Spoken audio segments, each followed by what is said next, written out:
Palawa tu tatu apa tonga sia tatu tutulat mot ivanga Whetalai mai Yesu, wa unei le tuitu maleola, o le whātua mai a te au e ui lawa inauti, ai ola lawa ia. Te ngata ola uma o e whātua mai a te au, e le oti lava e o i le whāwau. Wa e le aiso tātou e ola mo ia lava, e le oti fo i se tasi mo ia lava. Wa a whai tātou te ola mo le ri. Pe a whai e oti mo le ri. O le nei pe ola pe oti tātou. O te ngata lava o le ri tātou. Wa le mea lava lea wa mali wai Kiriso. Ma ua taitu mai ai wa soifu ai. Na i whai oia ma li i e oti. A toa mai ola. Mea e te nofo ai o le atua o le whaavavau lea. O iu lano foi a o le whaavavau. O nganga o e ani o tonu, o i a o le atua lea. E le toi o foi a te i lātou se mea tinga. A wai pei i lātou, o e woti le manatu e valea. Pei tai, o i ai i lātou i lo lātou manuia. E le mawhai e le oti, po le ola, po angeru, po mea atali, po le malolosi, po mea inei ona po le mawalunga, po le loloto, po se tasi mea na whaia le ma whaia ia mea, o na whatea e seina mai tātou i le alofa o le atua, o loo ia ke riso Yesu lo tātou o lii. Amu ia e wha noa noa, wa e whaamafu whanaina i lātou. Awane atua tu vale o tō roto. Ia o tō whātua tua i le atua. Ma ia whātua tua mai fo i a te au. Te le mea no whae na mauta o lo tama. Ia whāwhitaia le atua le tama o lo tātou o li o Yesu Kiriso. O le ena whānawa i tātou ono nā lofa tele. Ina ye ui le whaamua moe uola. Le toe tu mai o Yesu Kiriso na ye uoti. Ia ui le tofi e le pala. E le aise le anga o iai. O mai, tino maliu o le tātou tina. O sunga le taitai mo amateino on sari. Pātai.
Tālai lalo whawhitai.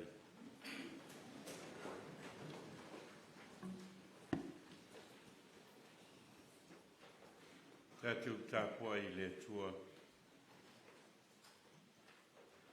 Wai le iso tātou e ola mo ia lava. E le oti foi se tasi mo ia lava. Wa whai tātou te ola mo le li. Te whai e oti mo le li. O le nei pe ola pe oti tātou o tangata lava o le li I tātou.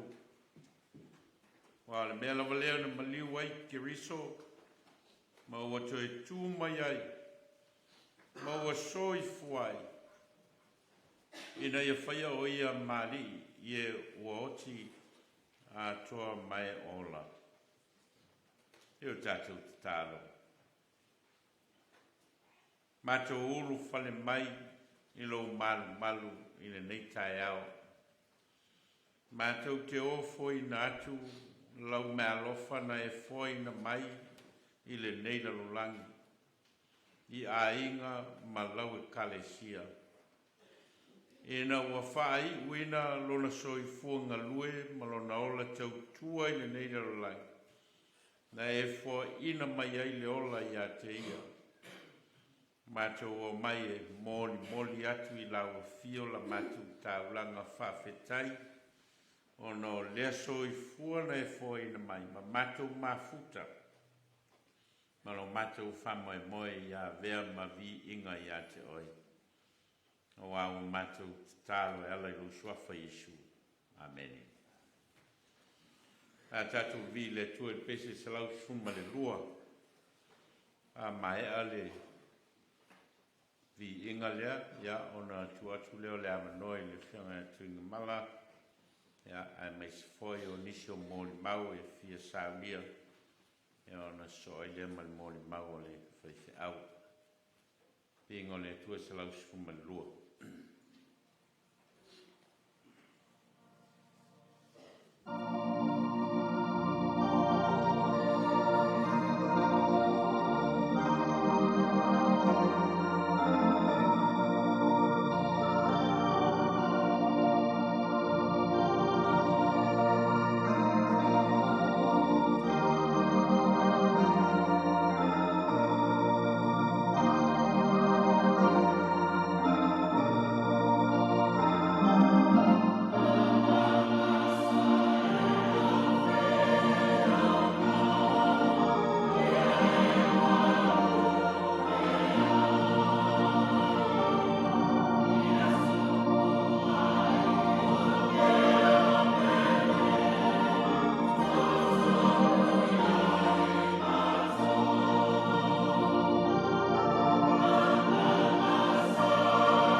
Mo mono whaatalo whaatu, lau sunga taitai, no be vai la au, e foi pa ia lau whainga luenga. Whaatalo whaatu foi, ni pa ia o le kalesia, i ona tūlanga whaalupe lupeina, ai mai se Samoa o poto.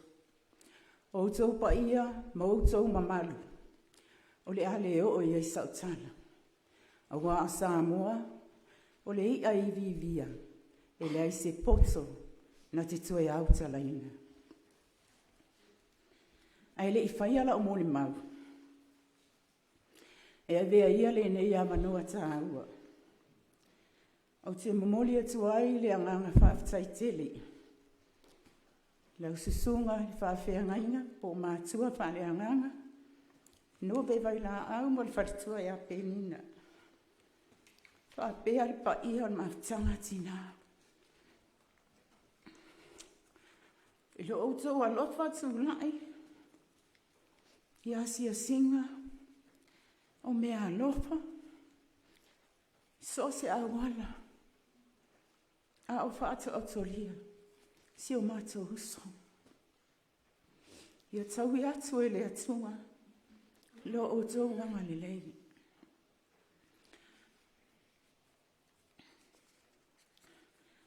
O ani whaale tonu.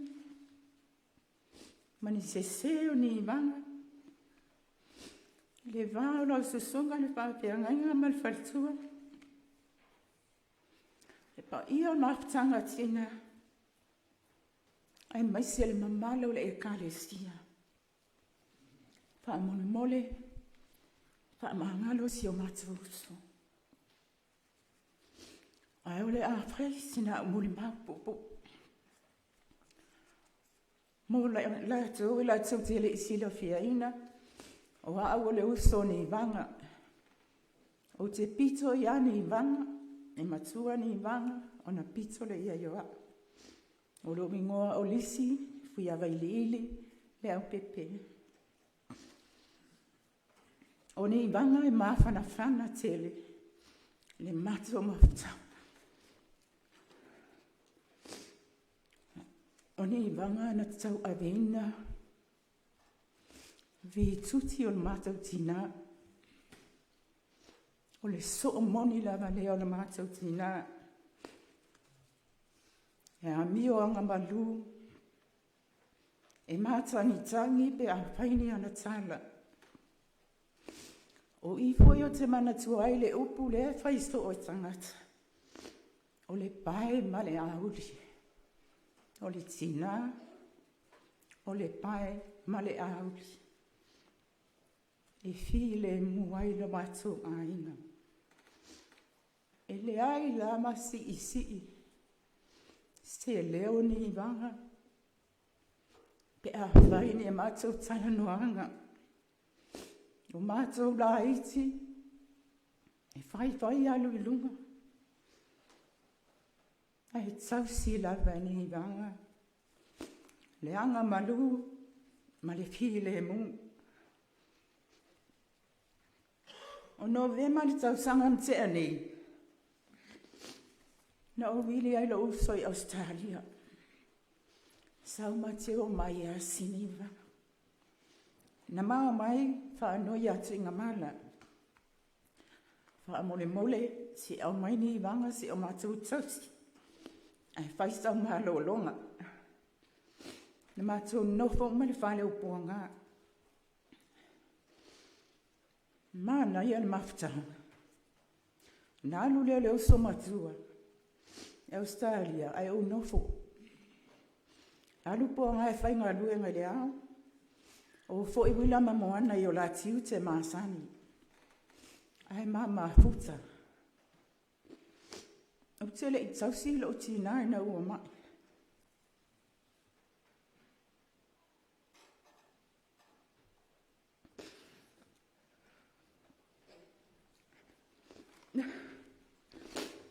Asa o tausi. Ni vanga.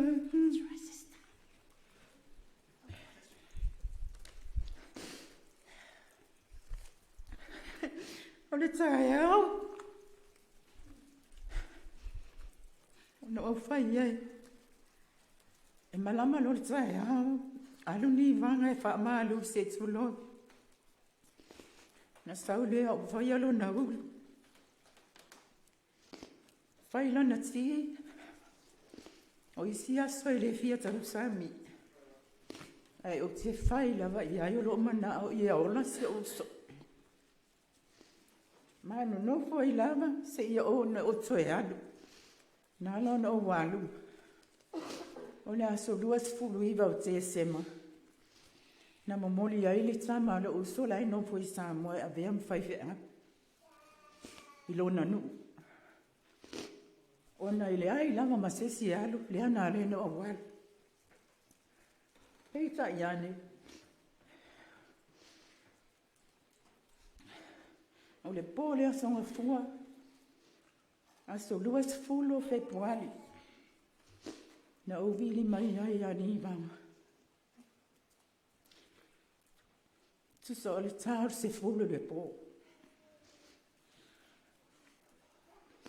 Tali mai mele. O le mawhai ani vanga on so i tautana. Se i tulo.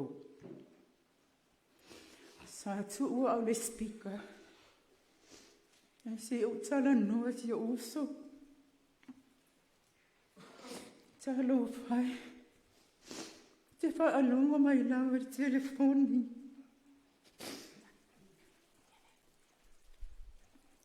La fia o la tuni whangaila na mana.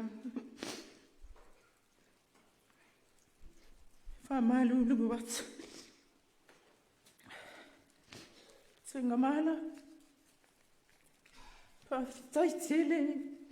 Lo amana ia. O se matu talo sanga. Se i tu watu ni wanga se i o matu tu e whilo e tasi. Whaftai watafa lo fina ngalo. Whaftai lau tau singa. Ma o walo se o matu uso. Banga. Sauia i nā alu. E manuia lau whainga maranga. Whaftai.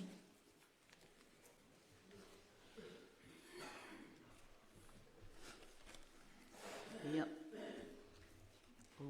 Whaftai mo le wanoa. Ia. A tonua tele ni tala o tau maua i le pōlea na Faith Family Service. Ia te ao. Wa o lea sa mātou nofo mtunga mala mani wanga i Samoa. Ia se o mai fo i nei. Ai se whaaua watu lani tala mo le maua wa enga lea. Sa whai le pōle na. O ni wanga. O te whaamatala ina. O se tangata loto fo ai.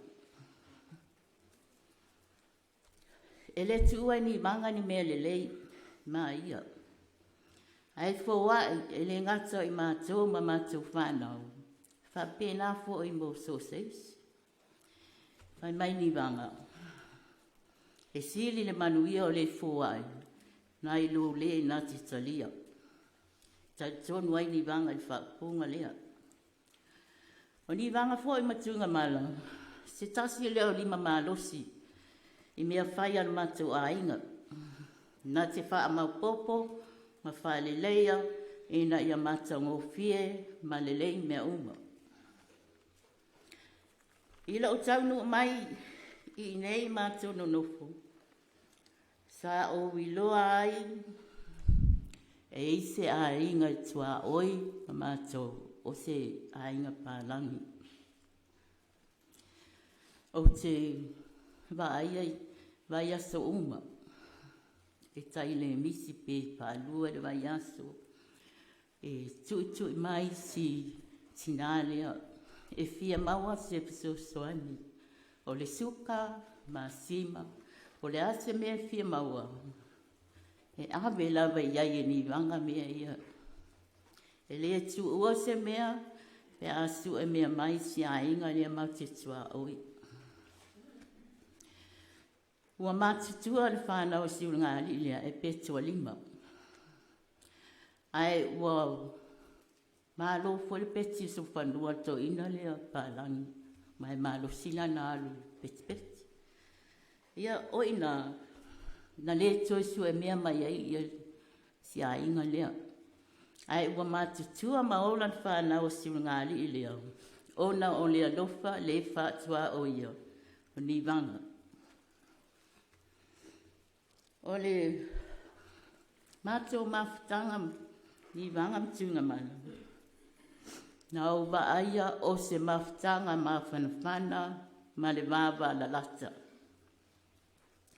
E le si ia lona leo. Ai wha pele pele i lana whanau. E wha pele pele tuai fwoi maa.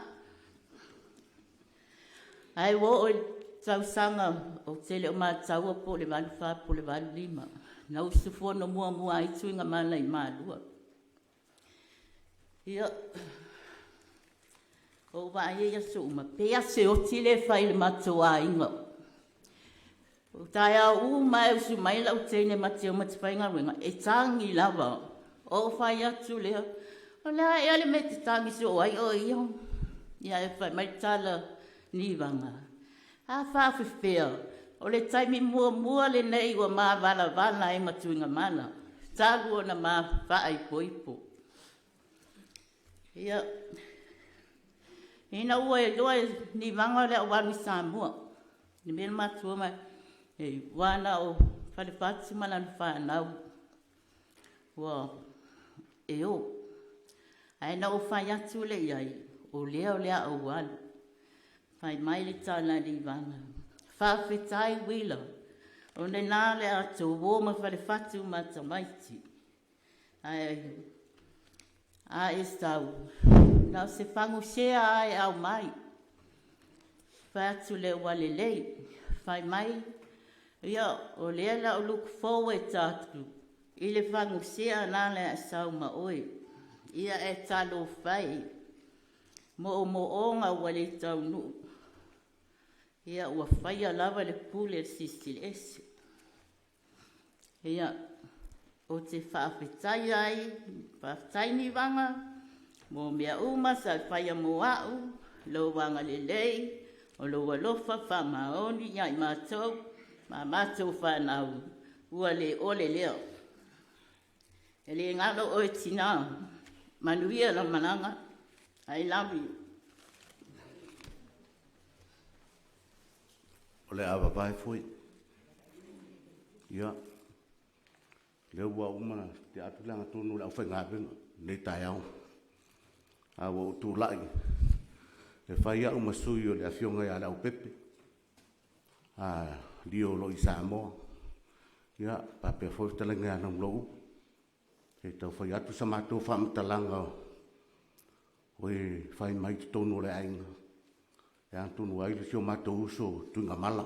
O mawai malana manamia. O lo mātou o mai tonu le ainga. O ni vanga. Le ua umana tā ua. O le pae ma le auri. O le ata e tau saafia. O le ata o le fia. Ma le ata o le whai o mele lei. O le ata sātua ia i le whautanga namra ururino o mātou tangata. A o loi mata o le alofa. Loi mata o le file mu. Loi mata o le loto maulalo. O loi mata o le anga le lei.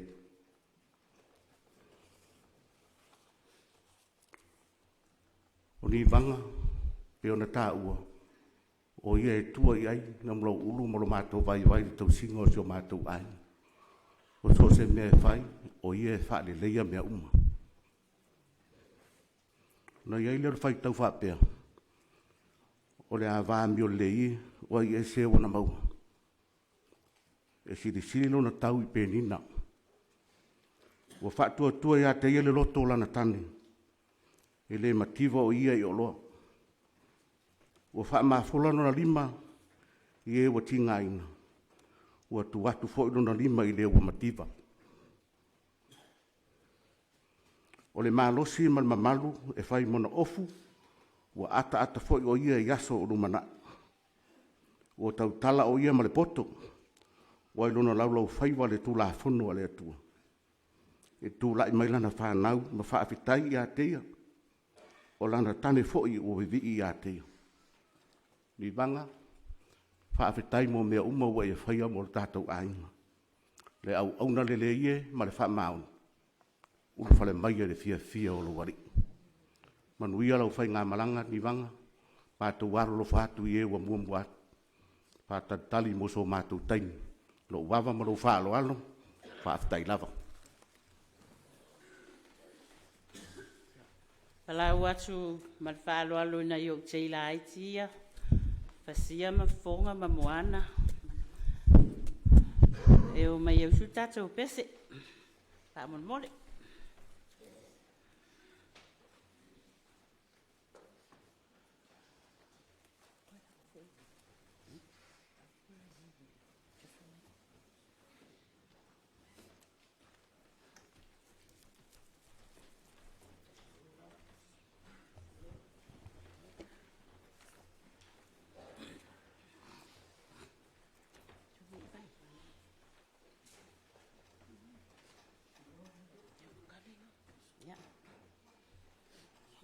Pese.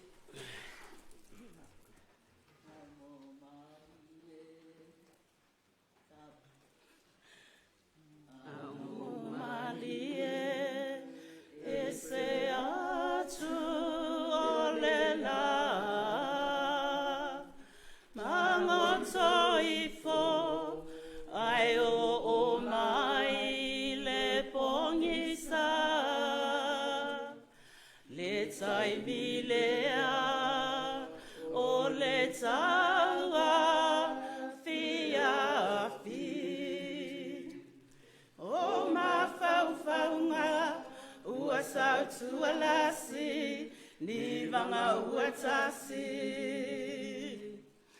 la ngonana ole lofa ya o etu maupea ilo ulotoe enana tua itaimi o malaba na you're falling out etu my pe yo seata asolo maya na yo manatu una la mona ole zafia Baayatu, if I got tired, pipi iti ai, mama wala. E manga, e foi balu, taba e basa. La monana.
Fima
manatua I taimi umalava na yo folinga e tu mai pea pe o se ata na yo folinga e tu mai pea pe o se ata mani viara malanga ni vanga soifua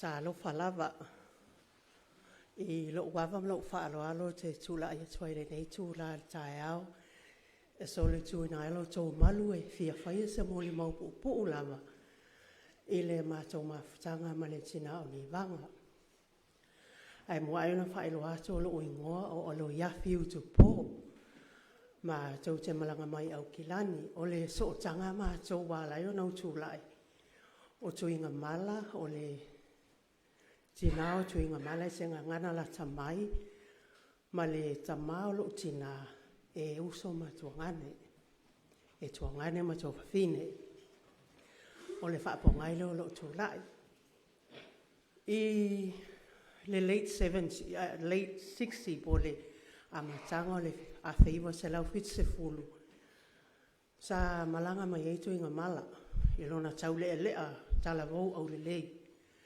ma nofo le mātou a ngai fasta ota o mātou e mātou te malanga mai fasta ota.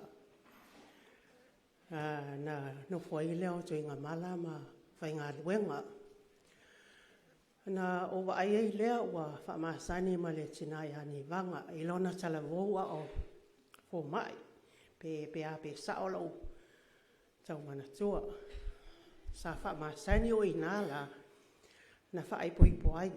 Ma wa u lea sa saini ai e mole mawina le o se bridesmaid e la na mai tau na malanga mai lo lea o mātou mātua fa be foi na malanga mai tu nga mala mani vanga ma mau I nei Wellington o mātou ina no foi au kilani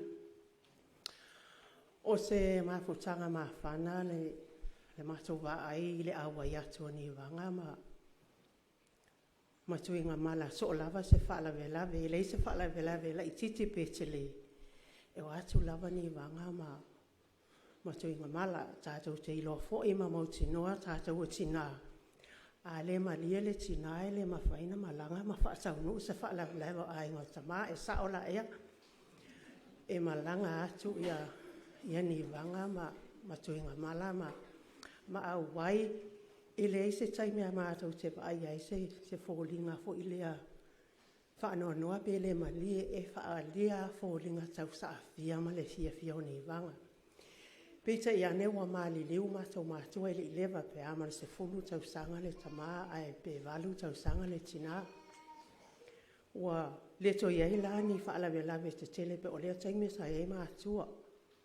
Wa pe la o le to paai mo le toi masani ai foi na toi vai o malanga atu ai na o maua matou maua le tala sa maliu le tina la songa fua e to ata o tu ya matou le sfalaile sa matou fa poto lo ma kau songa foi o matou mai fale alili ia ma faila matou ton matou te malanga mai matou te le ma faina fa ngaloina ia le malanga atu ma le nau tai e osi a inga ni vanga ma tu inga mala ila e taimi o le whaapongai ngā le mātou malanga mai e uina ma na whaalongo po itala o le tau la to e sau sisi matangi ma nisi timunga ai sa ele whaatuto ia mātou te o mai pēr mātou te tu mai o mātou tau au po le ase vai e whaatasi mai ai to e sau nengo le tina o le moli mau pu lea mātou te alolofa ni vanga ia maliu ia manuia lau malanga Filo ai atu foi mātou te alolo fatele. Tu inga mala lo tu tele, o lo tu tele mātou I au kilani alu atu e asiasi. o te whai ai le ne mo le mau ma le loto mau o lalo i le ma le suafo Iesu Keriso. Amen.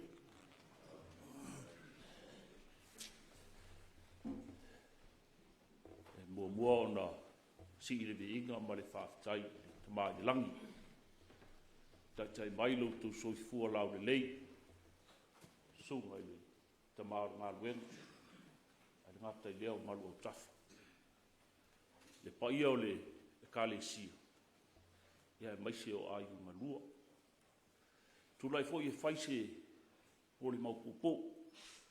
Ia wala mātou mafutanga ma le tamā ia tuinga mala, ia male tina, ia ni vanga u whai langi le fo launga. Ai, te tau ana motu le pāua si la fia, le au fia. Oro i ngoa, ona o se tau le lea. O ia pesa, mi Nati Roberts. Oro mātou tupu anga lea male, tamā ia tuinga mala, mai le fia anga o vau vai whale alili. O ni mātua o si ainga. O ni mātua aro lofa. O lau ta mai to a fitu o nauso o marilu uma. E mua mariliu ia ta maroloa, vāne lava le malu o le atua. Ai to eina o latou taito rua tulou. Ua tō toru la ia lo mātua o mariliu. Ai o lo tatoele si tō toru. Wa vea ni vanga matuinga mala o mātou mātua. Whai no mātou tō manga.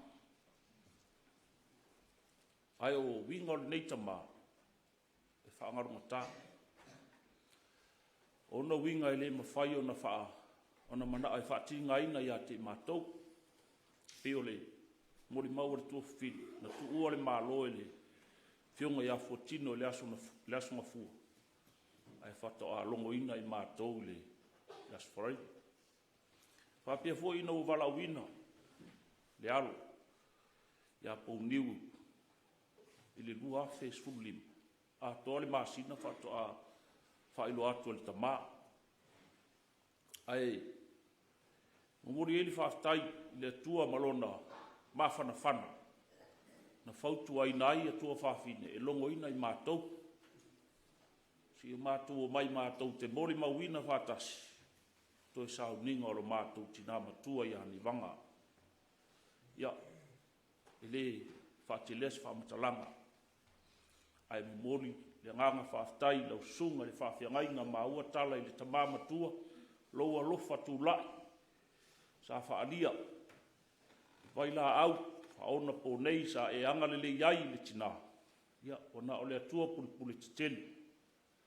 Hoa i le mau whaaleanganga i lau sunga le whaafiangai. Oi o se leo māmoe le lei. Sa e tau mwhai e la vea i lau māmoe. Peita ian.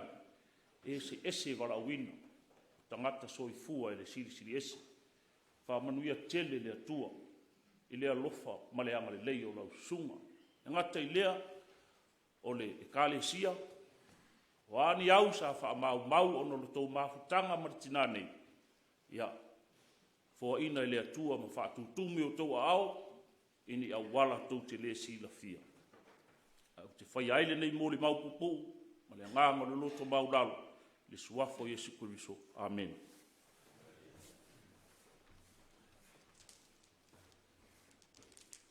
E tula ile ava man whaalalo.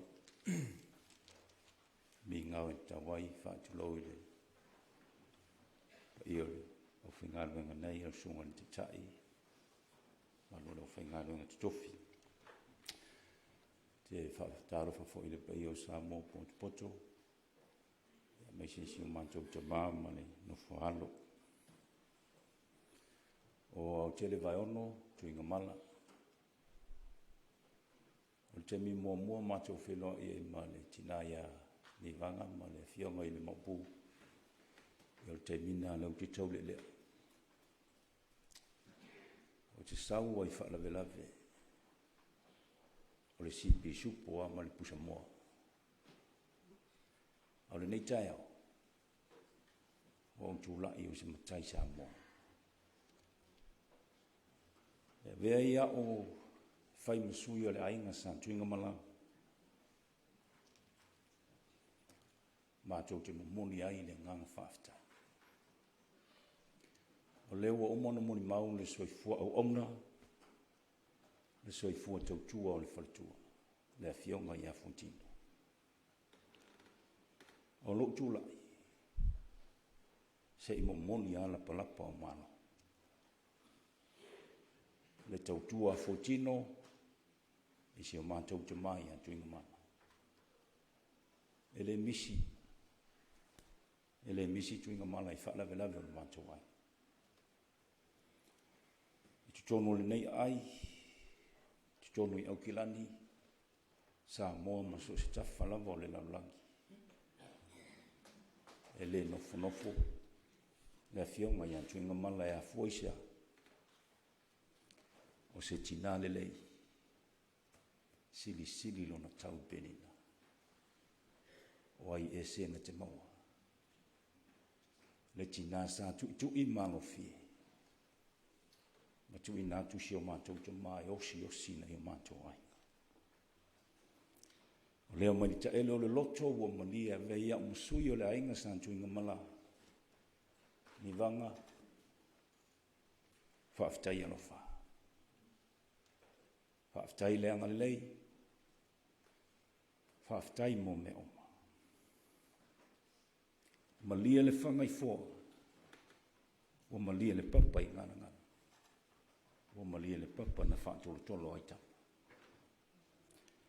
Ai sa wia i nā wholau i nuk le lei lau whainga malanga. E tali tonu i le loto whaatuatua. O tō e le atua le whale o tautai. Se i lua ale angai. O e lai loa i lu tautinga ai lana whiau. O leo te wala au te wai whaaloalo, so se sa anapu au te tonu i le ainga sa tuinga mala. Pese mai le pese lea lau pese atu ai. Ua whaafetai,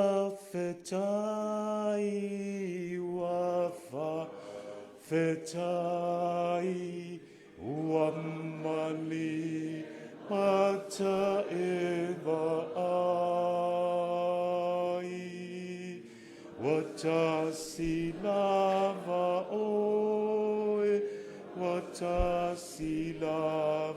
oe, ilo nei wha a moe moe.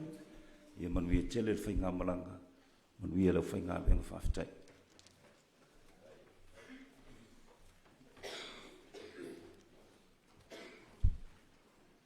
O au, e re tuu e whai sok muni mau.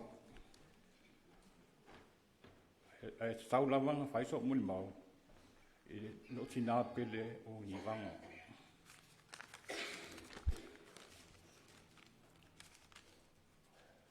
Ma lo soi fua. My name is Lingi. My Palangi name is Adrian. O au.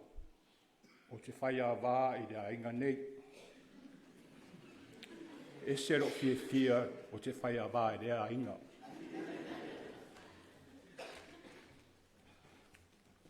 But Mom and Dad never looked at me as a whai a wā. They looked after me like a son to them. I've been living with Mom and Dad for over 20 years. I have never seen them fight or get angry or have arguments or get mad at each other. I am so lucky to experience this kind of true love. It's so beautiful to see. I used to be a naughty boy back in my days. Not a bad boy, a naughty boy.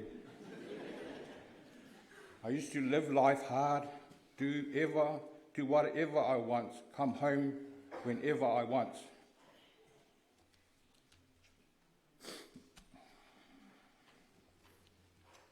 And when I come home, all I get from Mum and Dad is love.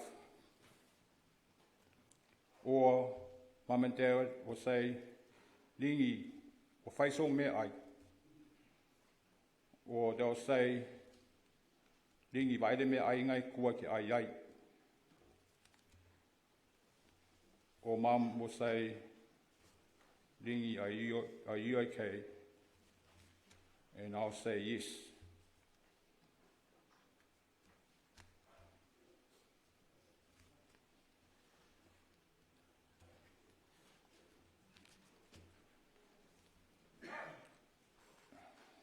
If it wasn't for Ngi Vanga and Tungamala, I wouldn't be here today. They changed my life. I just want to say thank you to God for all the blessings in my life. I had a talk with Mum 3 days before she died. I thought I'd better tell her how much I love her and to thank her for loving me. The last thing Mum said to me, Ringi, e re aise mea e sili lo le alofa. That was the last words to me when she was lying in a bed. Before I finish my murimau, I was going to sing a little song, and it goes like this. You are my shine, shine, my only shine, shine. You make me happy when I see you. I hope you know, Ngi Vanga, how much I love you. Please don't take my shine, shine away.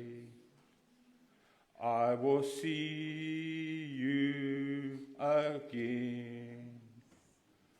I will see you again. Whawhetai lava.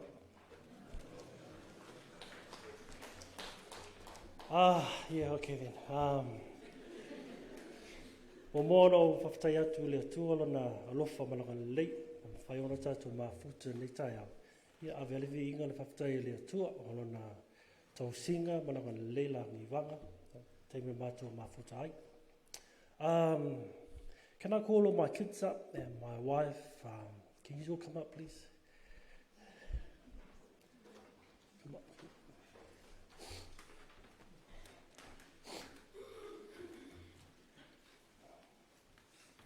Oh, and my nieces and my nephews, if they want to come up too. Rico. Yeah, come up, come up, come up.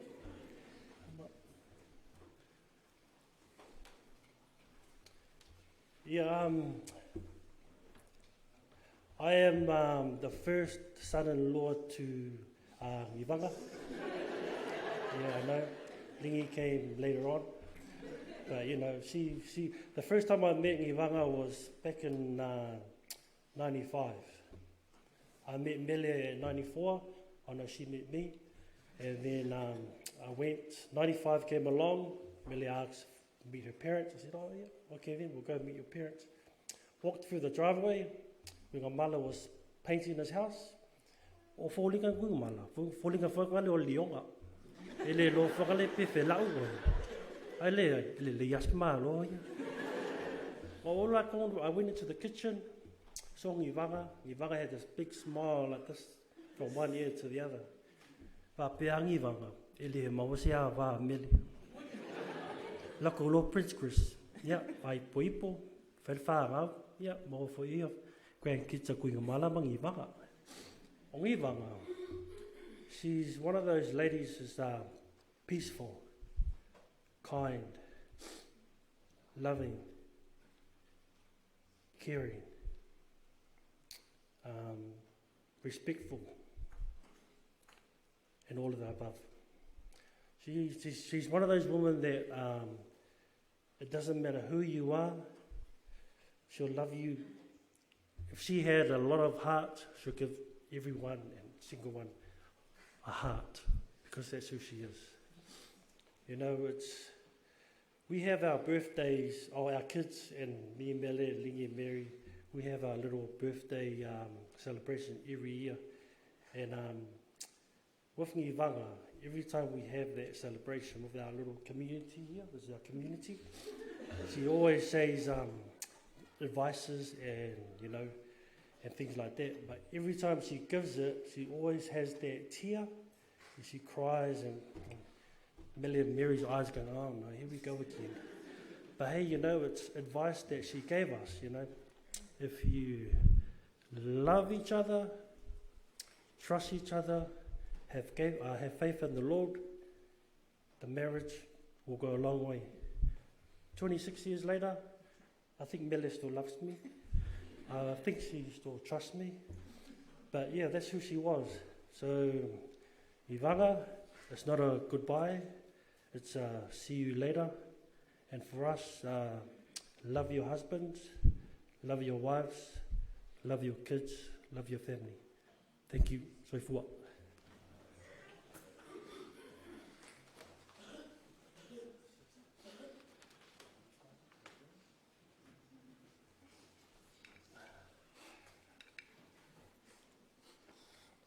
Sorry, I'll just get my notes out.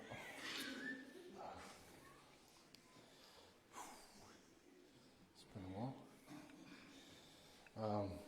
Talofa and konnichiwa to everyone here. If you guys don't know my name is Romano Alapati Roberts-Villy. I'm the oldest grandson of Queen Ngivanga Roberts and King Ioange Tungamala. Love yous. I'm just gonna keep this short. It's a bit of a saying that I made up last minute. So, I'll start now. Nina was very wholesome and a blessing to us. To us here, she shines exquisitely every single time when I pop over to her whale with her beautiful, adorable smile and her loving heart. She is the key to a dream life and success. But I have unlimited words to describe Nena, because she is just sweet and bubbly overall. I mean, who are we going to call out to now if we get in trouble from Pa? I love you, Pa.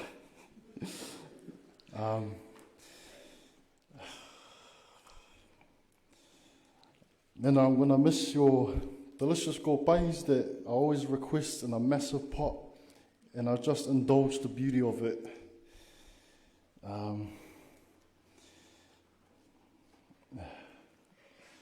Whawhetaya, Nena, for all your memories that you have shared and cherished and have given to the utmost desire to every person you have affected here and myself.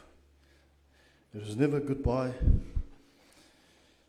but we'll always see you at home. And as I always say, rock on. Manuia lo malanga, lo faku. Thank you.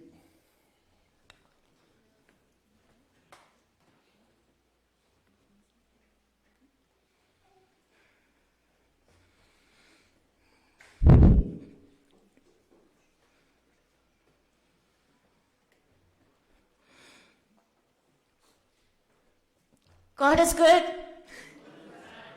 all the time.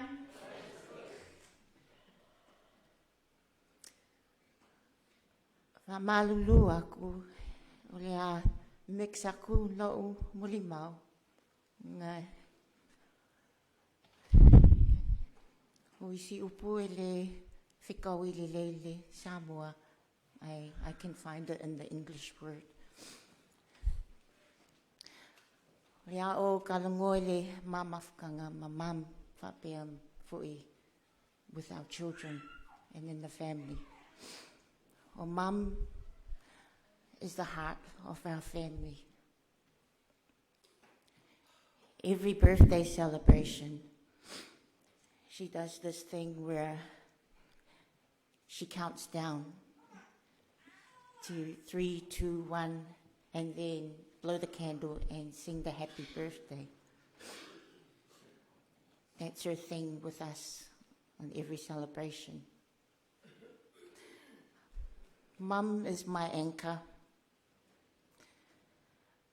When I lose my way, or our children find something that's a bit tough to overcome, Mum steers that ship back to shore. We always have great talks through the tough times that we may encounter in life. She always has something valuable to anchor us back and to direct us.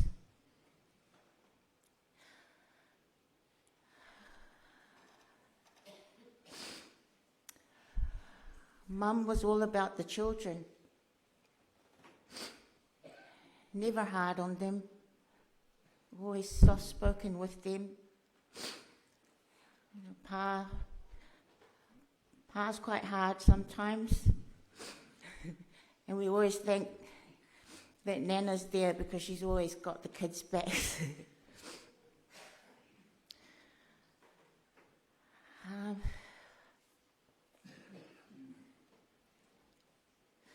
Sorry, I forgot to introduce myself. Wa'o Mele. I'm Mum's daughter. I have a younger sister, Mary, but she'll find her time to be with Mum in her own time.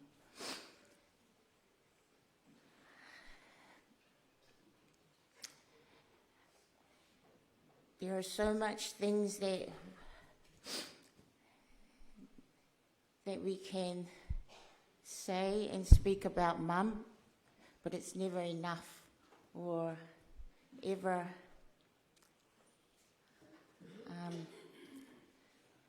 equate to the woman and the queen that she is in our family.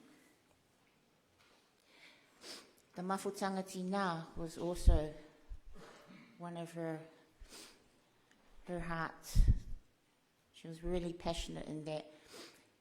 And you've captured all the decorations in here perfectly. Mum was all about the sparkles and the brightness.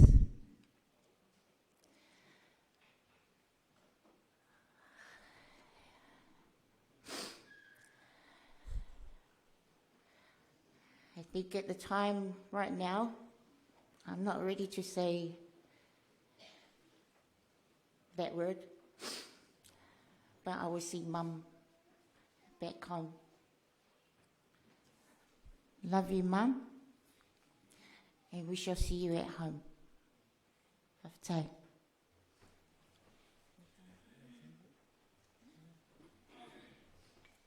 Thank you.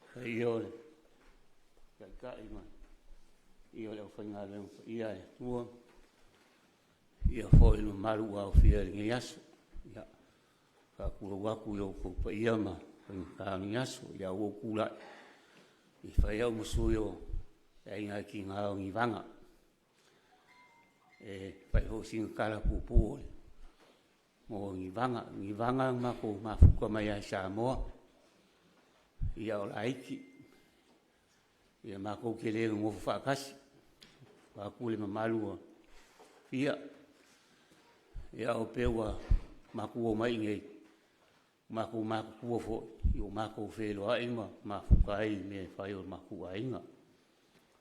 E kausonga ma ua ma ngivanga, whasko uka lungu mangai a ngā, o ngivanga pe o sile fia masala fo o moli mau ia ngisi. O longa soi fo o ngā kai loko mauraro. e leo sikanga kai kau longonga se leo a poko fo i ainga ma ko mafuka e ngofo ama aka o ngo winga ia me alo fai ale kua yang ibanga e fia longa soifua e fa oso mangaku fa oso fia ngolangonga siasa o mai so mangaku me mako ke mafukai au mai mako ke la ngonga lava e ka ua male au ngaolonga finga ngalo e au mai o skanga kai ko amalie o ngaolanga le skanga ka foi fa vesi vale sal foi mele ko amalie ai kau ya la ua ai nga kulole fio ku mala o si ai nga file mo si ai nga ko amalie o la ua ai nga ko ngo mako mafanga o mele ke ka wai ya mala ka kai kele la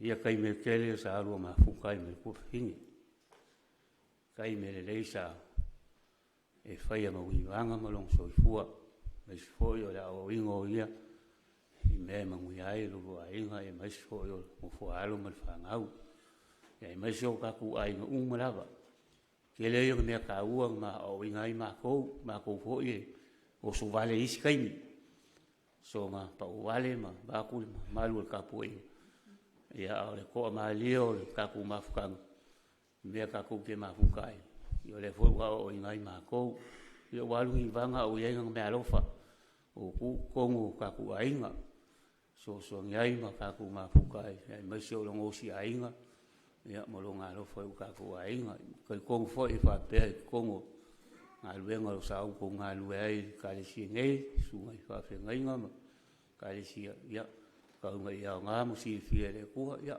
lo fo le ku ai mo so ngo fu ngai langi nga ku ya ngai ya ka lo le ku ya mo so ngo fu ngai yo ai ka ku kinga mo ku finge ya pe ku so mo lo finga ngalo yo se kala le mo ngai aso ia o mo mawinga ngai le koe ka mo mawinga ka kai ele le si le fia ele kua ia si le fia fo nei mafkanga e ka ngai ia lo fo le kua fe nga malanga ki ngai ani vanga ia kele ia le fo nga luenga malu ngai au fia ka kai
e via e lo lotto il tua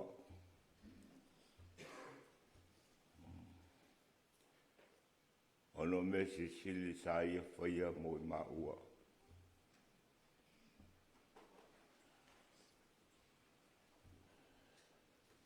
paptai le tua no ia o mai se tinale dei moa Sina to file mu ma se kina ngale lei e vi ia le tua le te male alo ma le ngang sa amata nei yo lava le fa vau ale fai stala tu samare ma maftanga ma ni banga e au no wa fela per le yaso Au no whatalofa mwhawhelo i atu pa i o le. Sua le au whingaluing pa i a le tua. Sunga i whawhengainga. Ia te nane pole sua atu o le taitai o le sauninga. O mātua whale nganga i o ni wanga. Sunga i anove vai la au. Malwhale tua i a pemina. Ia tua po i mona uso. Le mawhutanga tina.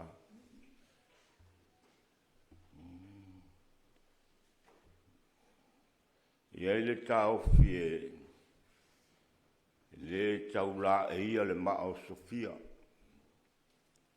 Pio muanga ngana le atunu. So la ngona le nei tai au. Antonu e le tau mori mawina le soifua o ni manga. Sila fia uma le mato e kalesia. Ai mai se foi tonu o le mato pulenga. Iana ngā luenga sa whai. Ai le mwhai ono o nā ina le lo. La mama whtanga.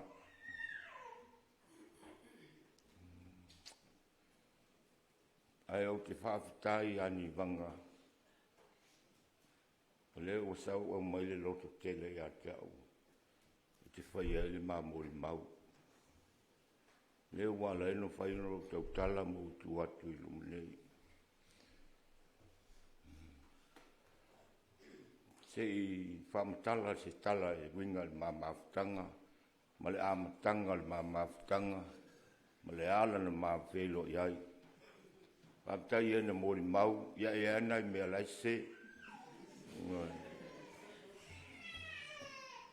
Ni wanga ele. Lata le o ngā te tonu o le. Tau sanga e awhi iwa se lau. Iwa se fulu. Au iai le kolisi o le kalesi e leo mwenga fau. Tau sanga whai u fo i leo au tonu o leo mwenga. Ia sa tau nofo tu mau le. Ia onga. Ale lona le weekend le asfalele. Ia le whaatanga i lea onga e asa i tua. O le sa tonua leo le lota miti. O leo mwenga. E le i pae.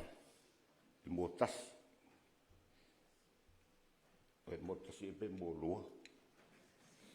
Ia. Sau lo le o lota miti i nofo le mato ainga pe un ta ue lo nisi le. Nofo le mato ainga. O lo lota miti sulu lo ia le fai bua. Ia. O te li alua lao te mawa fau se mea. Po leo. La te alua ui al lotu. Ia. Au le asonga fuola. E tue foi umai le aonga. E o latu le o le matou whalela. E tu le tu wala i tai. Wale la wal te le o ngā utai eile. Vaenga le o ni vanga ma. A o lunga fo le matou whale. Whātali pasi eila ni vanga ma. O se o le mali atu tai au. Whātali la o pasi o te alue le au. E to o lua teni kolisi la e. E tu mai lalo le ulu. E whātali le pasi a polo o le. E oi i kolisi. E o tole vea nole e lese o tala whai o ti loa kua. E kenye le tu mai lalo le ulu lea. E mānai a. Ia. Ala tu le pasi lea al kolisi. Filosofi e lolo te o lua le ala tu e whātali la pasi. E nole mo wala tal whai ungo. Iau, umalo malea aunga lea dolumbenga. O leo su e le suenga whawhaiaonga. E le uma suenga mato wo mato le fia whaiao. Mato maitai. Whai suenga leo leo mato afe le suenga leo leo. Ia matua le vasa o tūtiru le vasa al te maalole whaia le suenga. A latu tangata voi lea e masani. na whaatu le whapelunga le vase, ai tu lunga le ulu hoi le, ala tu mai le vase le pou, ia na whaimero le tōni, ia alu e tōni, amatu atu, o whawhao apere vase, ia le aula i lunga le fua, mai ia, toi sao lo stein, ia lo sao lo malolo, ia, o lo sao ngaluen, so ia,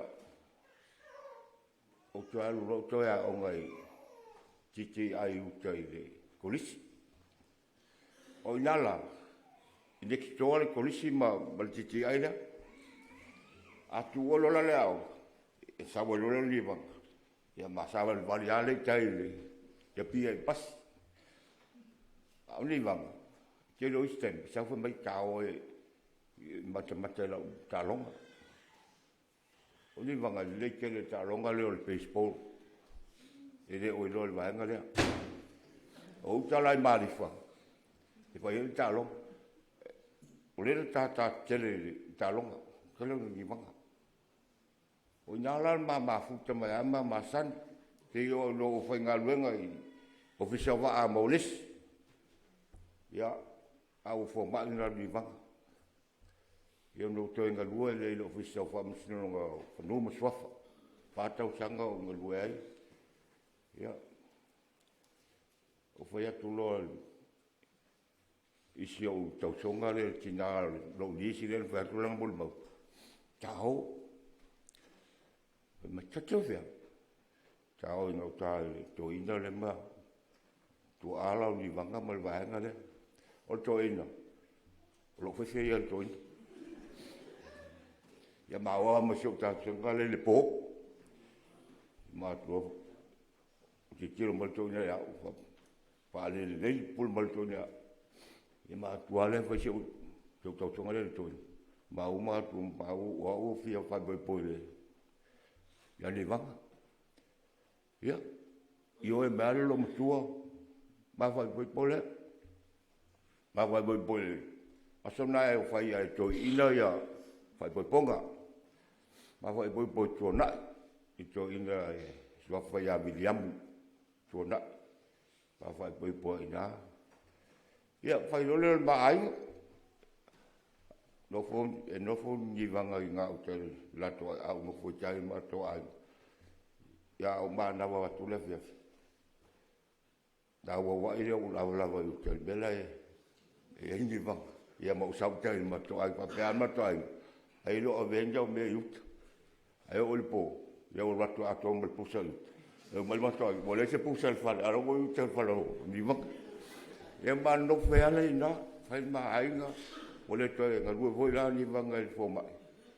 A o nofo le mawhanau. Ia au whainga luang. Ba nofo le yuta. Mautu i al ma ainga. Mautu i al ma ainga yuta.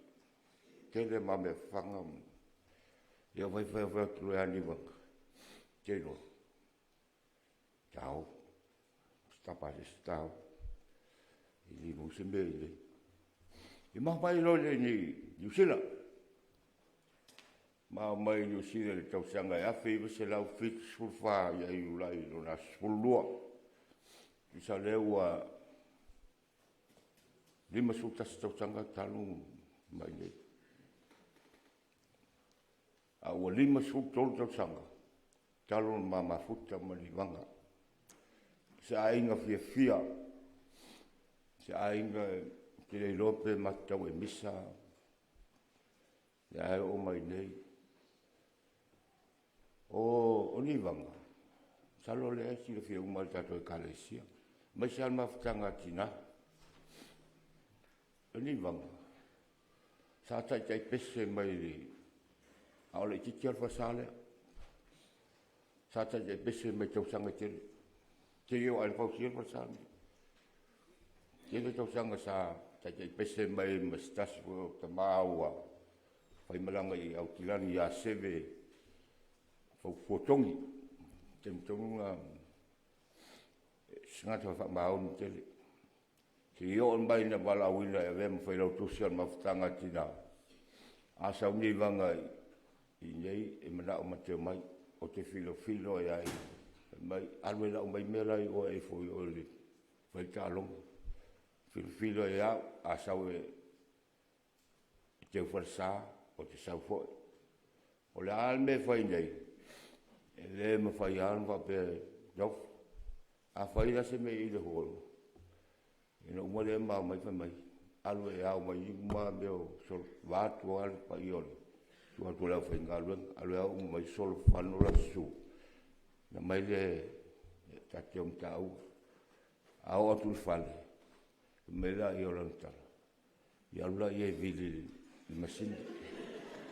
Whama maa uma ia. E ke alu fai. E le ma fai na a maho fo i shop. Ia tango ku mai lon le ma e ni ma o ala ia. O ve o tos te ki pa ka pa o lalo.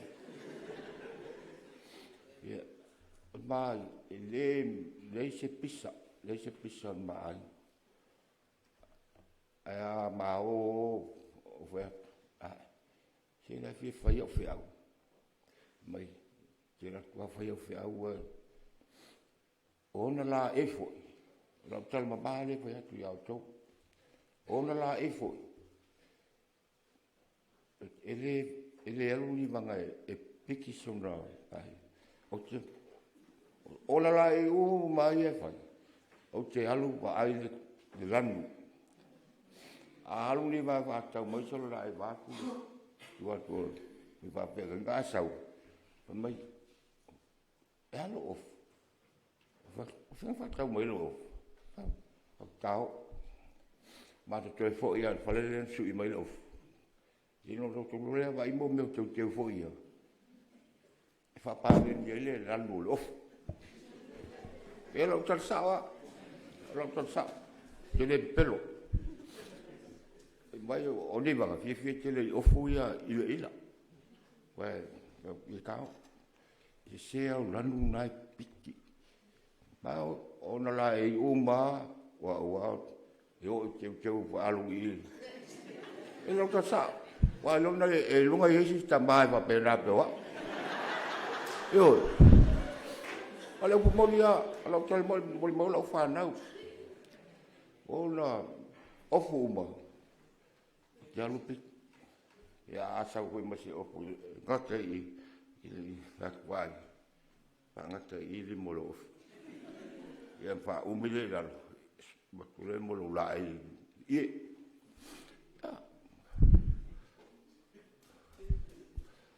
ole ma ai nga le se ai nga pisa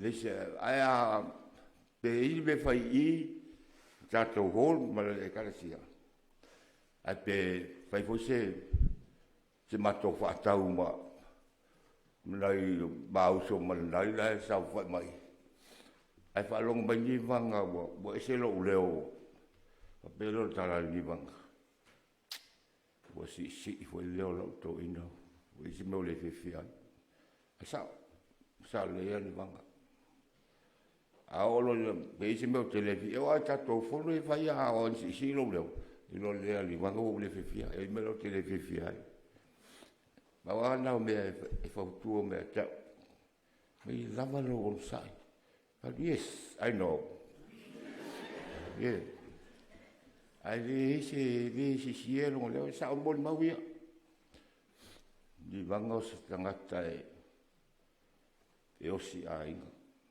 le se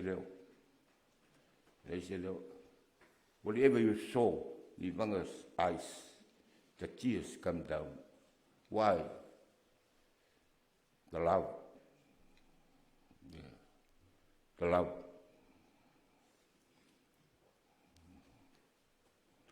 ole upu molinga na ko si la fia i to i maftanga tinga a foi se tala ni vanga ta fe mai ona lo mata da le venga le lo fa le celeo la mo mo tono tato i caresia le celeo e saulo mata e lenga ngana fo lenga ngana Aisa. Tumu I whaalolo. Tumu whaalolo. She is the queen of our family. Of course. She is the queen of our family. E le mana o foi se mea. Le mana o se mea. A moso alo ni vanga le moso. So la fo se me foi. Le te te fisili mata. Wai loa ni vanga. O le tango ave o la fomo. Le te te fisili. Aya o la tu ma se tupe. Tu o iai. Foi mai lo lantala. Oi. O mau fo sa tupe le tani. Awa o te le te sa mo se tupe. But yeah. Ye tembe a sao mal tupe o sao. Ye tembe a le sao mal tupe ya se fi. Ma ia. A be fo te fai atu tupe. Na o le siaso. Wa fa tautoria fa mai sau se I fa sino tu le ta fingol ta kadle ta la ile benefit. Fa vai ki le fi lona mea. Wala va oi. Fa mai. E te le loa le tembi, wala le tembi. Wa me tupu. Fa a fai ala me tupu. Ta te o fa tasia. Ta te o fa tasia. Ya le wala. Ta pei on ta ue mo mau. Il pola so Sunday. Il pola sa. O Sunday o Saturday.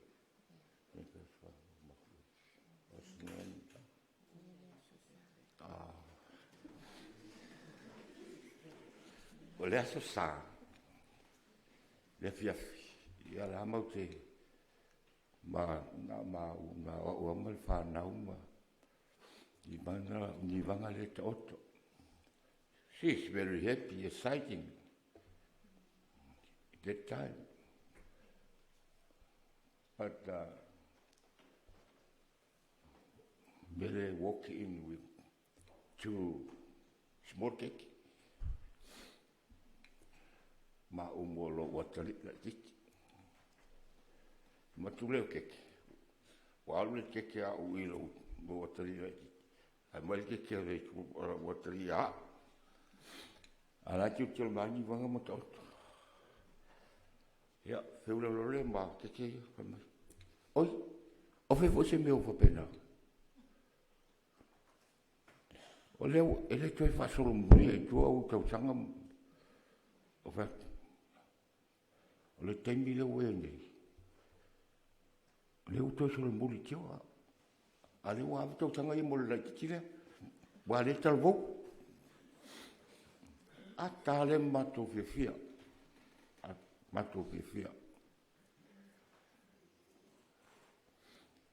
But on Saturday night, 10 o'clock, I saw her, looks tired, and she ready to go.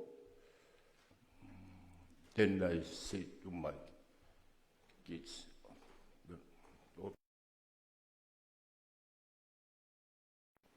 Matu, si oleo lona moenga, wa le se tala.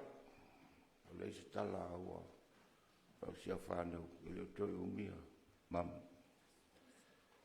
ia on mato u lima va mai mato u lima tasima si olong mon ia tanga lo u long na lima ia la falta to loto vanga ia na o mal fana Lolo matou talo. A falo se folua. A meni el matou lotu. Alo fide mua. Never say any words. Never.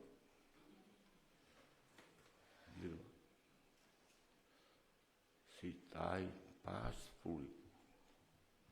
Never say goodbye. Never. Yon whaia leo le tang singa la whanau, sia whanau leo, lengi ma Chris. Ya, loto tele. La walu fia le tau tina. La whawhatai ma le tau tina. La tau singa ya te ia. Sama whanau leo lengi ma Chris. Si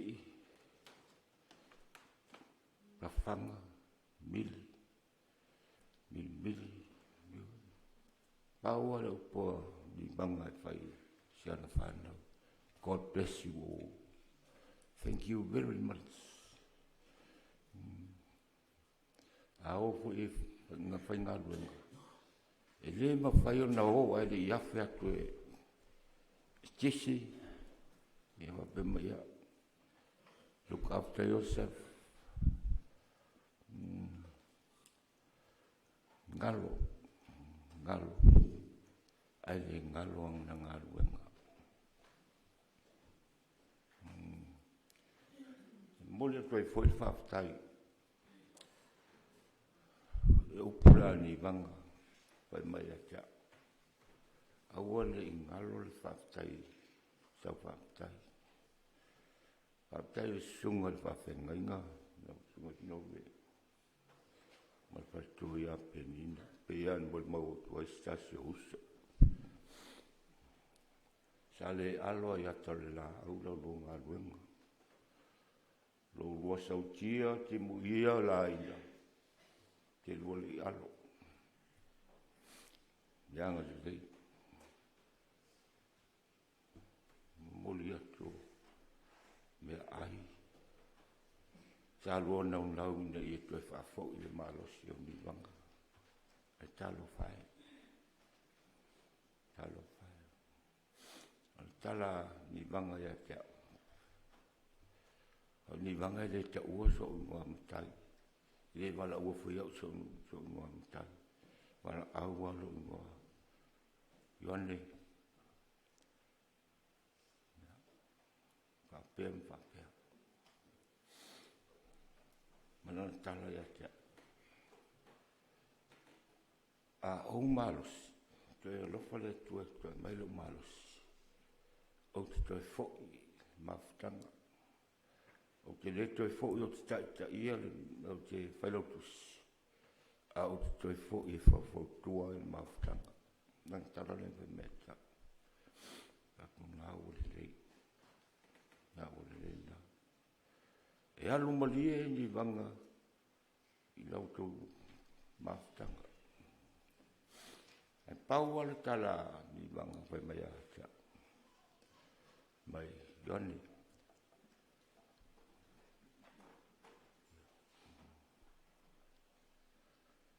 Whai stala whaftai i mafutanga. E pere ala lea bua pa maa vai mai roto uso.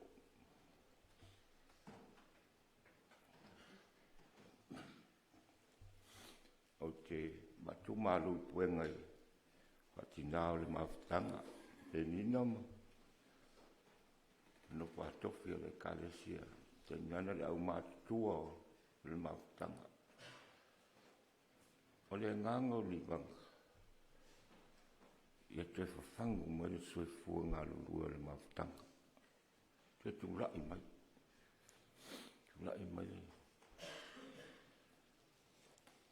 ana tala a o iai ni whale tonu ni vanga sa auto sirfi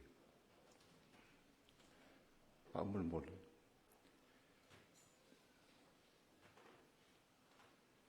pamangalo ni malanga ni vanga pamangam i o rato karesio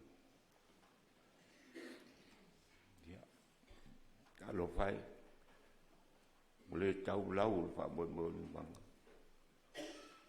ni tau sanga tele pa malu tu mafutanga mule fai winner ngaluenga Nau tau whai lo tusi.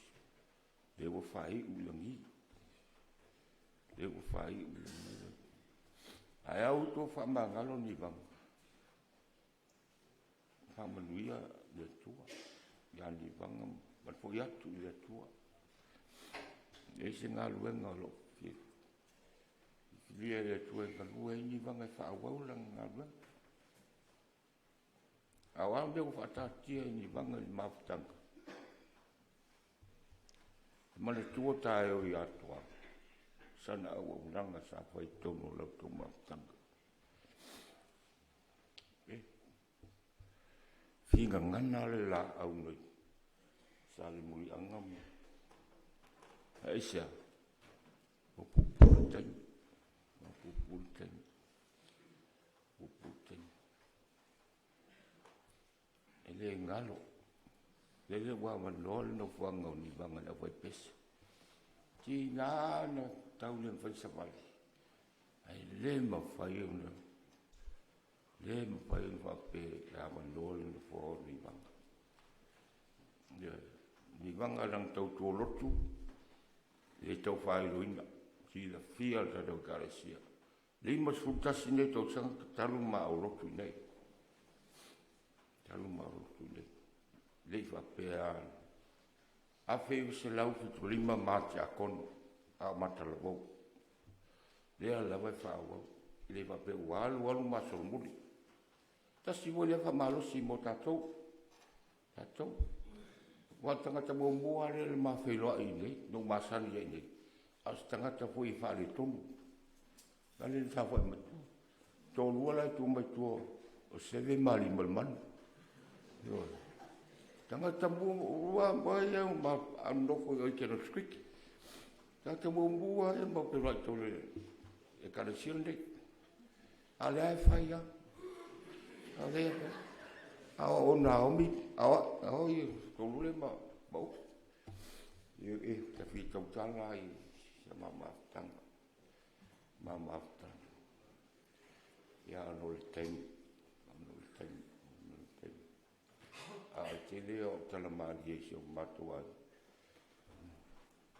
Ia leo walu o mali wai ale e tu matou fal. Ia le alo fai ave mali. Tato ta milo tu na fal. Sio ma fal sa mai. Ile ma ta milo me ai o tu ta vale. Ia fa tu ni ta vale. Fai fa lo i fal. Ia le tu nei al ta vale lu mal fal. Kamato mai ai lo. Tina. Ia lo tele. Lo tele fa maoni nga wenga matanga. Ya chai. E tu vai lo tato mai. E me voi la voi pese. La voi pese. Komai. E lo fo mai ni vanga ke pola lo tele. Nga luia. Ai mai se foi to luole o tu mili mas long tu ta faonga ma vai luanga. La lo fo mai ya ni vanga. Mai se tato kale si a toa o mai masani tato pe lo i lebe. Mai se o mato ainga. Sa napu vai pastor. Where else? God bless you all. God be with you everywhere. Okay.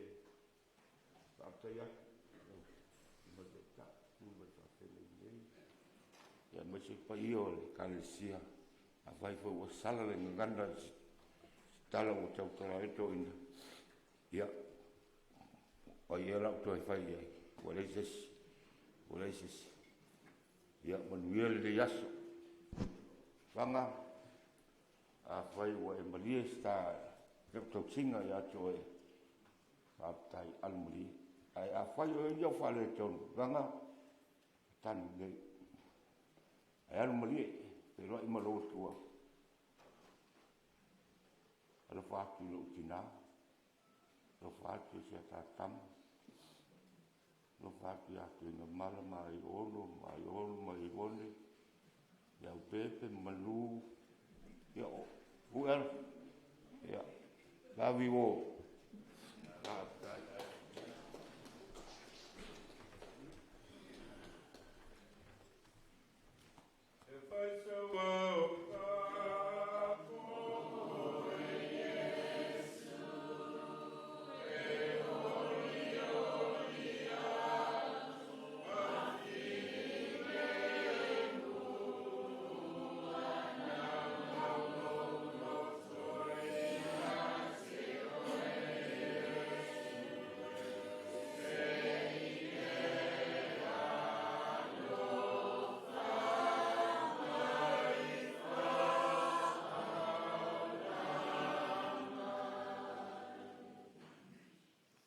tūlanga o le whai se au ma le tamawhale nganga o ni vanga o te whai ese mori mau. Tusa ma le soifua whale kalesia o ni vanga tuinga Malaropits. Wai le iso tātou e ola mo ia lava e le o ti fo i se tasi mo ia lava. Wa whai tātou te ola mo le li. Pe a whai e oti mo le li. O le nei pe ola pe oti tātou o tangata lava o le li i tātou. Wa le mea lava lena ma liwa ki riso ma o toe soi fuai. Ina ia whaia o ia mali i e oti atoa mai ola. For none of us lives for himself, and no one dies for himself. For if we live to the Lord, and if we die to the Lord. Therefore, whether we live or die, we are the Lord's. For to this end Christ died and rose and lived again, that he might be Lord for both the dead and the living. Nivanga was God's gift to her parents, her siblings, and to this world. Ni vanga o ia o se mea lofa na foi na mai e le atua. I ona mātua, i ona uso, ma on tua ngane, i on tua lua, ma lan whanau. A o se mea lofa foi mai le atua mo lana e kalesia, ma lan tala le lei. Pei lava ona mōli maul whai salamo o whanau, o le tofi lea mai le li. Ue ua whanau mai o le taui lea mai a te ia. Ni vangala. E le na o se tama o na matua. Ai o le mea lofa whapitoa na foi na mai e le atua. Sa fatua i mai e le atua le o langa o ni vanga. Nei tau sanga e tele ina ia vea o ia o se mea whainga ruenga o ngā i ona au. O lona ola, o an tāleni, o ana mea lofa, o lona ola wala au ina i tiute ma whaiva i tonu o le ainga male kalesia. Mea lofa uma ia na foi na mai e le atua e tau wala mai i le ola o ni vanga.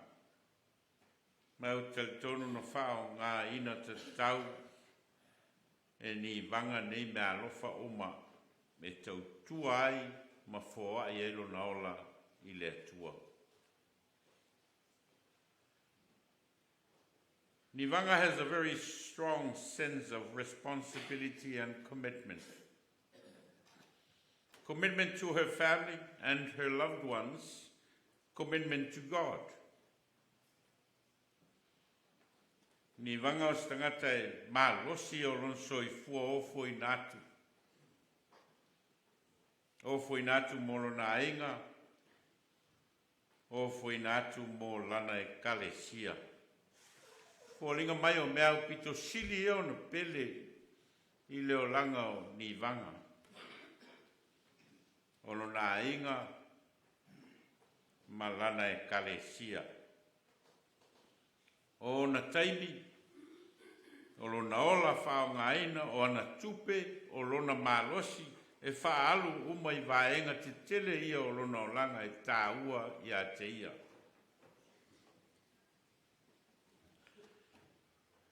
Nivanga has a certain level of silence and quietness,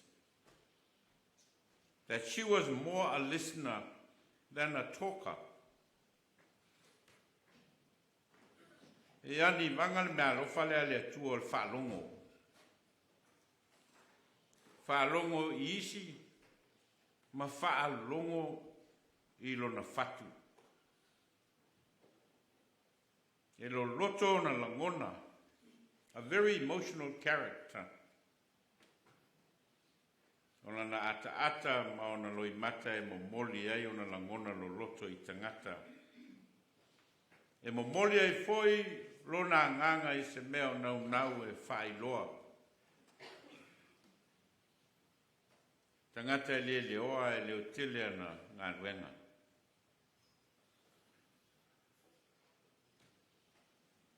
Nivanga has a very active faith in God.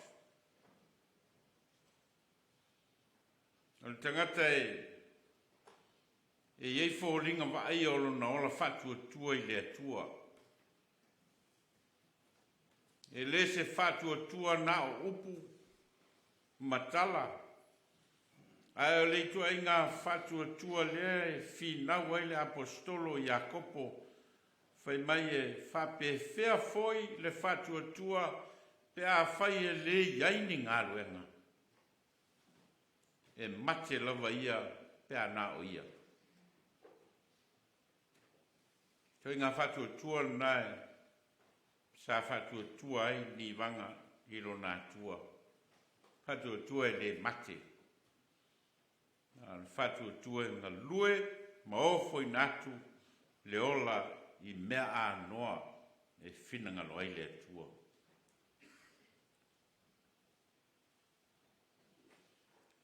Nivanga was a very humble character. E ngā malu Nivanga.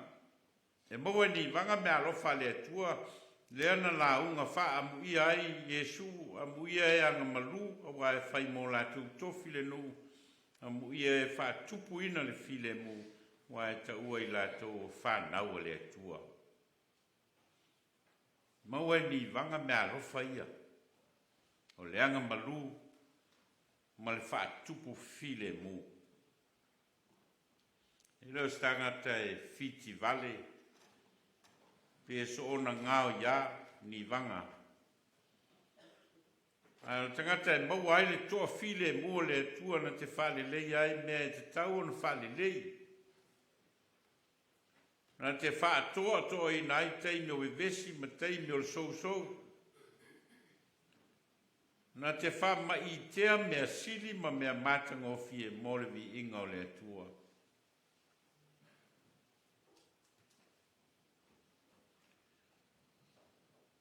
Nivanga has a very strong hunger for spiritual enrichment. She allows plenty of time to enhance her spiritual life.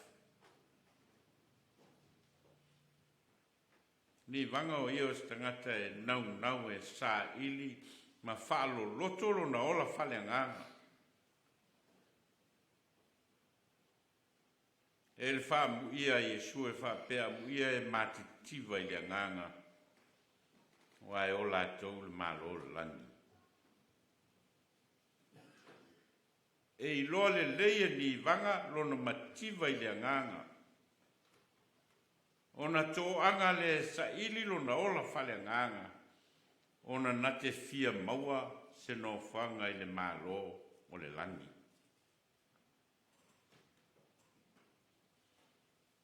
E stangata e fia I tapo inga. Tapo inga whaitele, tapo inga te talo leo, tapo inga al mafutanga atina, o se sui o leo whaipese, nau, ni vanga I lona ola whaleanganga. E lon tel tonunga whalwhatu tua, e te tau ona whawhanga pēr le ola whaleanganga o le tangata soifua, e mafuta I malona atua. E leo tangata e tau mamau ma le ola tāpua. She has a faith that is continuously enriched and consistently practiced.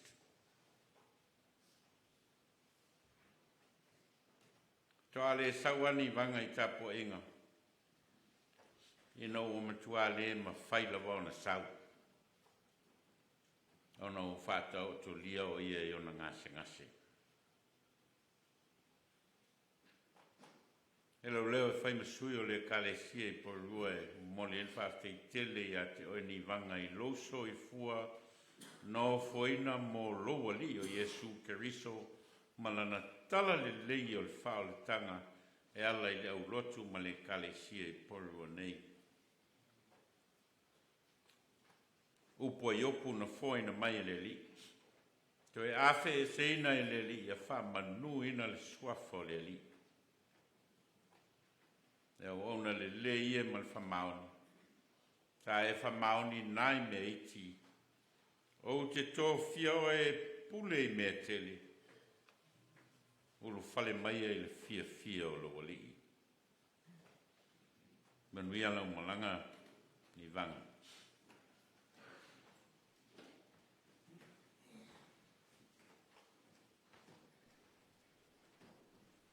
Lea tātou I whuma te talo I lea tua. Whāsanga e o matai maunga, e o mai ei lo sosoani. O lo sosoani mai le li lea o le na whaia le langi a toa ma le lalo langi. E le tuina mai e ma pewa lo vai, o lo leo e le tu le moe le vai. Whauta o le leo ia Israelu. E le tu le moe ia. E le moe lava. O le atua lea o le vavau. E oi le whavavau. O le mātou te whamanuina nei lava. O ana nafi ma le so ma atai au. Mai e rua. Le atua o e tumu I le alofa ma le anga le leu ma lava. O le na whaia le langi a toa ma le lalo langi, ma mea o ma lava o iai. Na e whaia foi le tangata ilo na whātus. Le atua o lo alofa mai ilana tangata na whai. O le atua o le ola, a toa mai uoti. O le atua oe, le pule ao, I le soi fua o tangata. Mai mātou. Mātou me e le lota whawhitai, whamanui na oe. Ona o au mea lofa, moi mātou. Wei si la fia lo mātou poto mai I le nei aso. E le ngata ina se sami ina, le ola sa e tui na mai le lalolangi. Ai a mātou whātou whātu ma whamawai, ma le anganga whawhitai. Ona o le soi fua o le tina, sa e tui na mai, te tonu o le ainga, e a vea ma tina I le whanau, e whai ma to lua I le tama. E whai fo I ma au auna I te tonu alau e kalesia. Mātou te vi ia oe, malangi le pese whawhitai. E le ina ia vivi mea le lei ua I whaia. Ai a mātou whamanui na oe le tua. Ona o le whelanua I olo nao ngā sa whasoa. E te tono o le ainga, malau e kalesia. Whawhitai le tua, I lo amana ia o le soi fua o tangata. Whawhitai lo pale mai, I lo mātou wola foi e tautua moe. E whamanui na oe, ina wai vala wina I mātou e ngā lulu e mapono no. I whaiva me tiu te wai vala wina. Mātou whawhitai au whalongo I mōni mawone na iaso. Mātou whawhitai au mātou langona ina le whanoa no manu. Ona o le tangi ma le tinga o mawhitanga pele ua te tea. Ina wai valau mai le uso. O le tua whawhine ma le tina ma le tōlua. Awa mātou whawhitai le tua. Ona e te le tu una lava I mātou. Mātou vala au le anganga wha maulana. Le li e whamangaloina o mātou tangata whatau waa. Mātou pūno nau pēr mangalu lui. Au e mātou lava o tangata i le ato toa ma le tonu e o luma. Mātou tari tonu foi. Wa e si la fia le tina nei. Wa yo a ao ina watu ua le tino. A e valau mai foi atu i lau fio. O le anganga le sapasapaia i le malo wa e te pena. Mo le au fatua tua e foi atu i lau fio. Mātou te talo si e whamangaro ina foi mātou. Ai a o au ina pe mātou le loto whamaulalo, ma le loto alofa. Mātou atu i ate oe, ma le taritonunga. E te whawhauina i mātou ina wasala mō, ma le whamau. Mātou te talo i e whamanuia, la mātou i whonga, ma le tāpo inga o le le aso. Whapito pēr la mātou wala au, no tuinga mala ma le whanau, ia e whamawhana whanaina. Whapea whoio na e whamawhana whana uso ma tuangani, a i ngā toa, la toa le mawhai o na au e mai, lo tangi mai ala, o atunua e mamao, deli ie. Ia pai atu lo file mu ma lo mawhana whana. Mātou te talo. Le mātou o fio tala o mātou whalongo ai. Ma mōli mawina. Soi fu o lau au auna. Whai ma pese mālie tu tonu o le ainga. Whai ma wha mawhana whana ma wha manatu. Ia tu inga mala ma le whanau. Whai ma whaalotu tele, i le kale sia i polurua, le mawhitanga atina, ma le au whai pese, ma le kale sia. Ia e wha mawhana whana ina whoi nove ma penina, ina wae wala o mai stasi o le lafu mamoe. O e lava le atua e te tutofi, e te wala o mai pe e toe vatu, ma e tutofi whoi nisi, e whaau au lau whi au ma lau ngā luenga. Tātou maoi le nei aso. Mātou whalongo longo i lo whina ngalo bea e whitalai mai. Whai lea māla e vai mālu i nai. Whina ngalo ma whamoe moe o ainga. O le tamā ma le whanau ma le kalesia. Mātou loto te tele ai e whaau au lau whi au ma lau ngā luenga. Ma ngā lulu e pea e lea unoa. Mātou fuafuanga o tutoe e whamawai atu i le tunga mau. Ia mātou whalangolango i lau fio ma lau tai mai. Pui pui lo mātou wala i le ala. Ma e toe whafoi mai o manuia. O mātou te talo ia. O le mawala watu e ala i suafo Jesu. O le nā wau mai le te talo. Lo mātou tamai o le langi. Ia pa ia lo suafa. Yo mai lo malo. Ia whaia lo finangalo i le lalolangi e peo na whaia i le langi. Ia e fōi mai a te mātou le aso nei a mātou mea ai tau ma le aso. E whamangalo i a te mātou tau masala.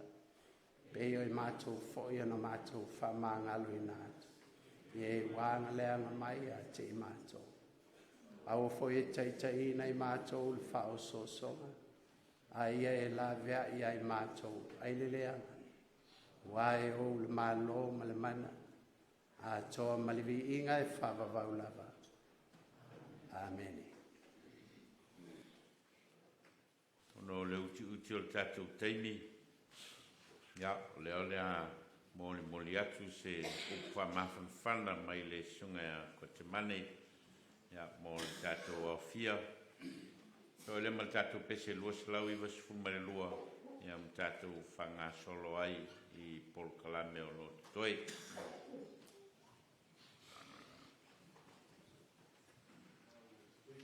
Whaitau ina ia, ai upu mai da fiong pa ia ne atua. Lau tusi o salamu e sifuru ma leonu, o te whaitawina whai pueiwa i le sifuru matasi. Whaafonga mai ai a whionga pa ia le atua. Le mea le fia ai lo loto, ma ori au iai lo ma malu. E malo lo fo i lo tino ma le saunga le mu. A wae te le tua au i le tunga mau. E te le tu atu lo tangata pa ia i o iai le pala. E te whailoa mai a te au le ala o le ola.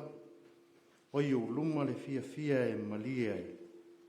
O i loi tūtau me tau le ori e whau wapu.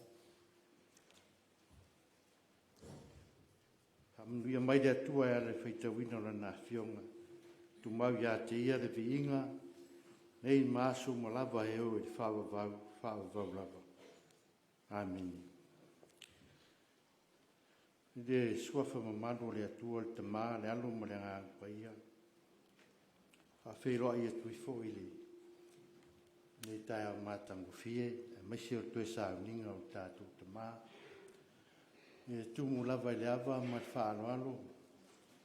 Ona o le aua vai atu e. Sili ona tā ua le taimi ua ato whaina. Ia ona o mantua i lea o le. Saunoanga ke tasi o tama matua o le kālesia. O whapelan tala o meo sauninga o maliu. Sauninga o whaleainga ma. O le mea tā ua o mori mau. O te tonu foi whapena ia ne yaso. Le aso o mori mau. A mata mai lava i aso lua. Ia ne yaso. O aso lava o mori mau. Tātou tina. E leo ni aso la unga. E le toi mawhuria sala tau. Ia whai whudo ngā ruenga. Ki mai ia. Ngata au te tonu. I nei tai au. Peo au e ustai lava i le. Sunga te tai. O le sauninga. O te teltonu. O te ngona le whaatai tele. Wawai mai le sauninga whale a inga o tātou tina. I mori mau. O li atu le whaatai mori mau. Eo mai fo i nei taia. Mātango fie o mori mau. Lea foi wa mori mau le sunga i whaafere. O manatu lea. Lea se si launga i siri atu. Le soifua ngalue, ma le soifua tautua o le tātou tina. Le launga nā. Launga ni i uangai i a tātou. Tātou o lo feo. Alon soifua o leo o mauna. Whaatai de sunga i whaafengai. Wai aso a toa talu mai o na pala auru tātou tama. I ngā ruenga wha māpanwhana. Mori atu le wha teiteri. Le ua vai atu le tamai atu ngā mala no wha. Ai maise le pa ia wha potonga ma le kālesia. Le aia masisi o maa liri pe vela. Ua maa whana uma. Ona o ngā ruenga mana le nganga pa ia. Sa whianga iai. Mori atu le wha tai. O te tonua ia ere toi launga inga le o lea wala unga o tātou tina. I le nei aso. O au lea ia whamawhan whana le atua. Nau whionga tui ngā mala. Ma le ia no whaalo. Whamawhan whana ia inga na lua. Nau sunga i whawhiangainga mo whatua ma le ia le kālesia. I pori rua nei. E maise wō mau mea mai. Tauto lua e le atua. Ia nganga o le. Tau tātou tina. Tau whai asa mo mau walanga la e ei sang. Ia ai o te man o le taimi. O lo whia ngai mi sio tātou. Ainga. Al mo mau atu netai au. Mas tina e lima foa. So se mea vai e tina ni atia. Ia e de asa lava ma le tupe. Mea nai whapea mai tui ngā mana i tira wasu. Lewa ta te le toi whero. O te roa leia taimi e atu alpui ngā malama iuanga. Ia o rafi roa. Ona o le whapea lana ngata lotu fua. mai o le upua tātou portusi. Tus tamare leia o lai tua setina e sili ona le lei. Tau ie whamanuia le atua whai ngā malanga nuianga. O nau Yesu. Amen. Pese lua slau i vasful male lua. Whai wane vaenga o le sauninga e o tātou anga i atua i lole i le whanua maliu.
mai mo i nai le tu fata singa e le whanau.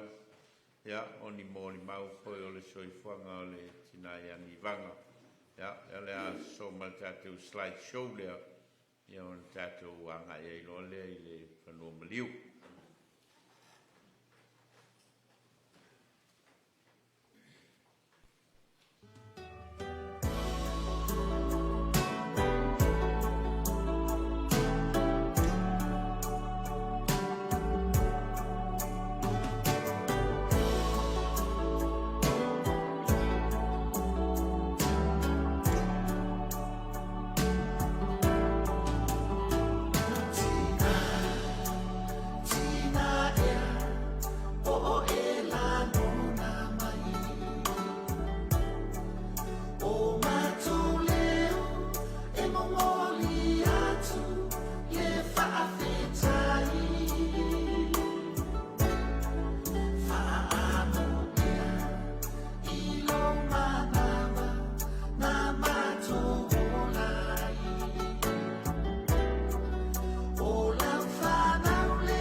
For all those times you stood by me, for all the truth that you made me see, for all the joy you brought to my life, for all the wrong that you made right, for every dream you made come true, for all the love I found in you, I'll be forever thankful, baby.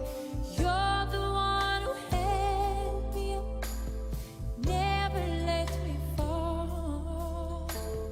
You're the one who saw me through it all. You were my strength when I was weak. You were my voice when I couldn't speak. You were my eyes when I couldn't see. You saw the best there was in me. Lifted me up when I couldn't reach. You gave me faith 'cause you believed. I'm everything I am because you loved me. Oh, baby, you were always there for me. You tender with and carried me. Light in the dark, shining your love into my life. You've been my inspiration. Through the lies, you were the truth. My world is a better place because of you.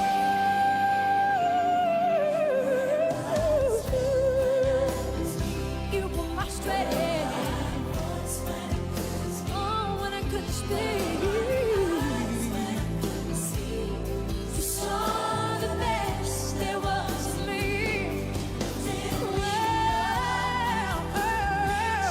You gave me faith 'cause you believed. I'm everything I am because you love me.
It's your birthday. Happy birthday to you.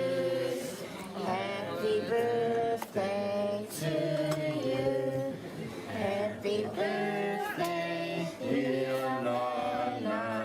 Happy birthday to you.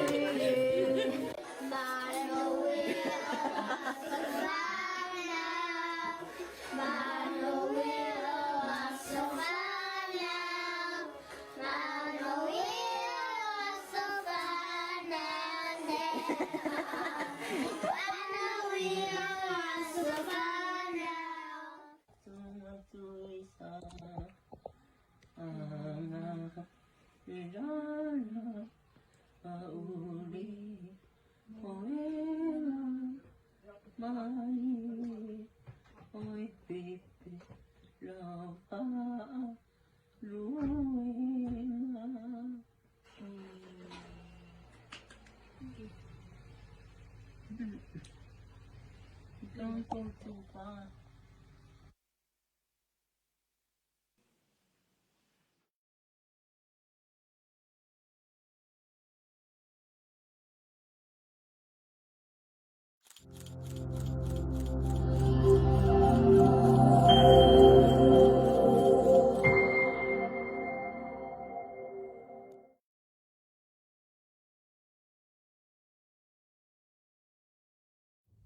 Thank you.